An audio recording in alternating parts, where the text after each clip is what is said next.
What's up everyone, welcome back to another video. So today, after a highly requested video, we're going to have a look at another Game Week 8 wildcard template and draft for you all to work with. Now, I released one of these at the very beginning of the international break ahead of Game Week 8. Now, this is slightly more up to date. It's got a bit more of that up to date thinking. I've had a thought about if I wanted to play my wildcard, exactly what it would look like. So I have been tempted to play my wildcard over this international break. I haven't done it yet and I don't think I would do it, but this is really close to what I think I would go with, if not the exact team that I would go with. There is a little bit of money spare in the bank. There may not be fitting into everyone's budget, but if it doesn't fit in yours, there should be some obvious places you can make small downgrades in order to make it fit into your budget.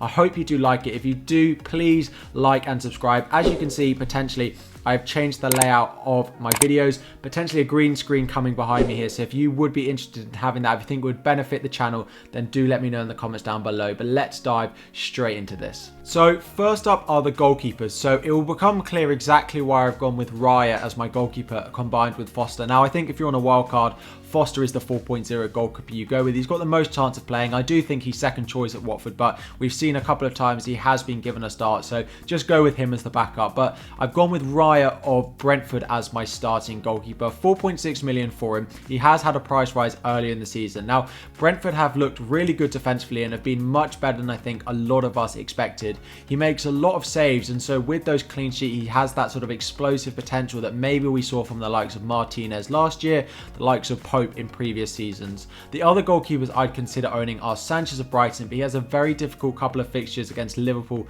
and Manchester City in the next 3 game weeks, and the other one potentially is Ramsdale, but it will become clear why I haven't gone with him when we go through the rest of my team. So I would go with Raya and I think Foster as my 2 starting goalkeepers on my wildcard.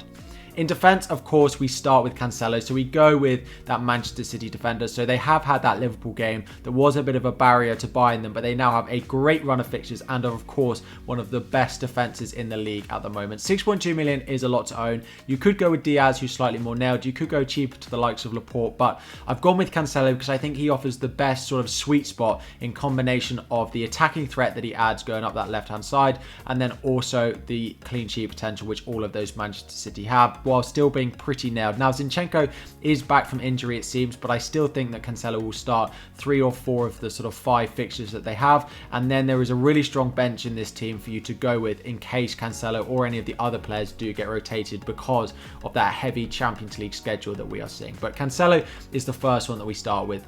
Next up, we've gone with Rudiger. Again, there are other options in the Chelsea defence, but I have opted for the most nailed option, I think, here. Cancelo is slightly less nailed than Diaz, so I have gone with Rudiger with him. You could go with Azpilicueta here, slightly more expensive, and so in order to squeeze a little bit more budget into this team, I have gone with Rudiger.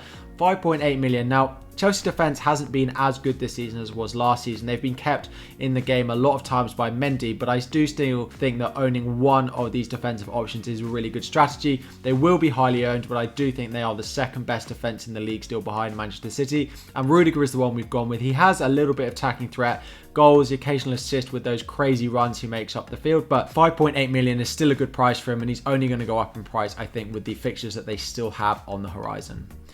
Next up is Trent. So we have had it confirmed that Trent is going to be available for Game Week 8. It seems we've had that sort of, he's back in training, he's overcome an injury. Now these are just news reports, we haven't had any pictures at time of recording, but it seems to be the case. So with that in mind, with Watford away and then Brighton 2 weeks later, I think that Trent at 7.5 is definitely one that I'd want to be owning on my wildcard. A lot of you have probably tried a draft without Trent. It can do a lot of things for your midfield and your attack, but I still think owning Trent, he's so explosive. The Liverpool defence is still great. Whether they've got an easy fixture or a hard fixture, Trent is capable of getting returns. So Rudiger, Cancelo, Trent, a big at the back structure that we've got are all in there from 3 of the best defences in the league at the moment.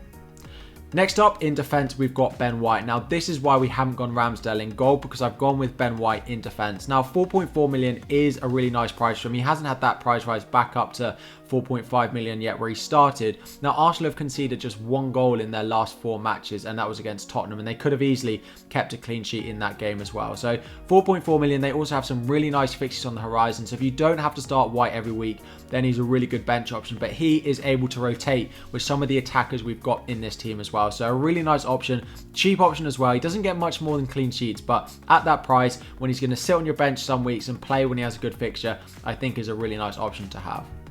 And finally, in the defence, we have Livramento of Southampton at 4.2 million. So we saw in game week 7 him get an assist against Chelsea, a bit unexpected, and I think a lot of you who did own him probably had him on your bench this week. But 4.2 million for him is just a steal. Now, if he's playing right back, but actually playing right wing back at times as well, he has that attacking threat. Southampton will keep some clean sheets. They've looked better than they did in the opening few game weeks. So 4.2 million for the young defender, I think is really nice. He'll probably sit second or third on your bench, but a good, strong bench option. We go into Christmas, we go into the heavy Champions League schedule, then having Livramento there is a really nice option because of that rotation aspect that we will of course see in the upcoming weeks.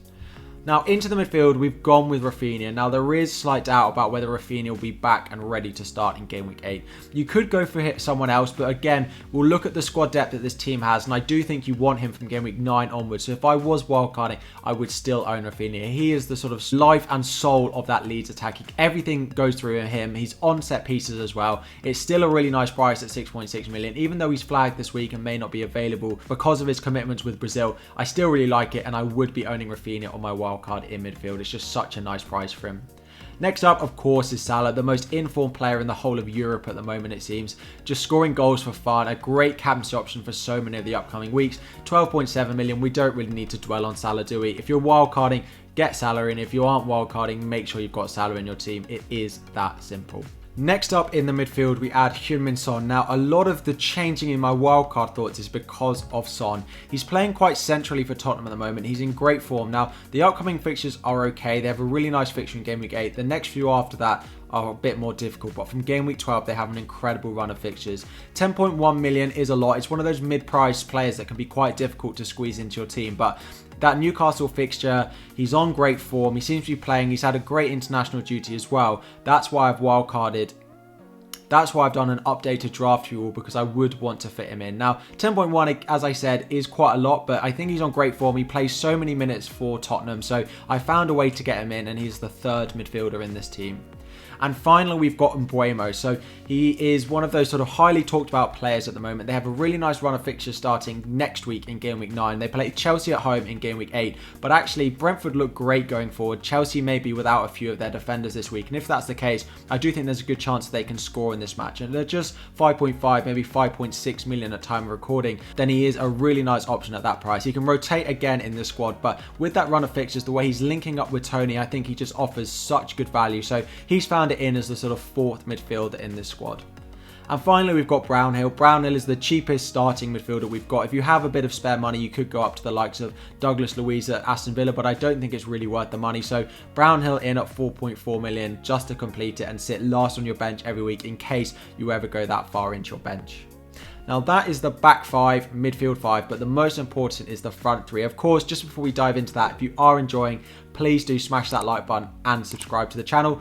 But the forwards, the most important, the explosive part of the team, of course, we start with Antonio. Even with the difficult fixtures they've got coming up, I still think he is a really nice option to go with. 8 million, yes, it's slightly more expensive than you could go for the likes of Jimenez in your team, but he is the main goal threat in that West Ham lineup. 8 million is still a really nice price for him despite the fixtures, and I think he will continue to return points.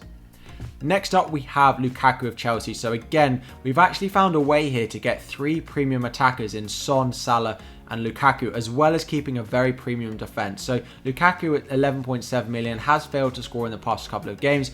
He is potentially flagged, but I do think he'll be absolutely fine and ready for game week 8. Chelsea have a really nice run of fixtures, and Norwich at home in game week 9. He is by far the standout captaincy option, so I would want to own Lukaku for that fixture in particular. So that's why he's in this wildcard draft. But to complete the lineup and to complete the sort of strength and depth and rotation aspect, we've got Hwang Hee-chan of Wolves. Now, I haven't gone with Jimenez. I do think he's a nice pick, but I've gone with the budget option, 5.6 million of Hwang, who seems to be playing out on the right wing, sort of second striker option for Jimenez. Now, Jimenez is dropping a bit deeper and allowing Hwang to sort of run in behind and score a few more goals, as we saw in game week 7, where he scored 2 goals, both being assisted by Jimenez. Now, We don't have to play him every week when they have potentially difficult fixtures, but if that is the role that he's going to be playing for Wolves, then I think he's a really nice option to have. If you look at this team, all of those defenders can play. White, Rudiger, Cancelo, Trent, Livramento.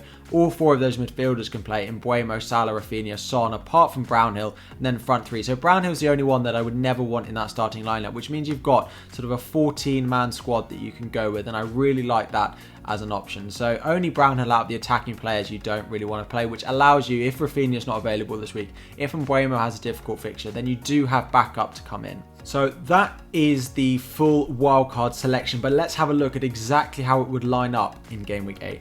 So this is probably what I would go with. I'd have to start Raya in goal. Now, as I said, they have a difficult fixture this week, but it's planning ahead for their really nice run of fixtures that start next week. White, Rudiger, Cancelo, Trent all have nice fixtures, all have the capability of keeping a clean sheet, and then some attacking threat as well, particularly from Cancelo and Trent there. We've got Salah, Rafinha and Son, all with nice fixtures as well. If Rafinha isn't available, then Mbeumo can come in, who has Chelsea at home, or Livramento at home to Leeds, again, could come in. If Rafinha and Bamford are out, then I do think there's a good chance of a Southampton clean sheet. Leeds are not nearly the same team without Bamford and Rafinha in there, so I probably would go with Livramento if I could, if Rafinha was out. Potentially a 5 at the back this week, but that's nothing to be sniffed out because some really good defenses in this team. And then Hwang, Lukaku, Antonio up front. Salah would be the captain. Cancelo or Lukaku would be the vice captain, as it is with my main team at the moment. So that's probably what I would go with if I was to wildcard this game week. But at the moment, my wildcard is not active. It's just something for you all to think about. So if you have found this video useful, please do consider liking the video and, of course, subscribing to the channel. Any subscriptions, any members, any likes, anything like that, comment down below your questions. All of that is greatly appreciated and continues to help the channel grow as it is at the moment, all thanks to you guys. So good luck in game week 8. If I don't see you then, there will be videos and streams before the deadline to help you out with your specific teams. But if I don't see you before the deadline, good luck in game week 8, and I will see you all very soon.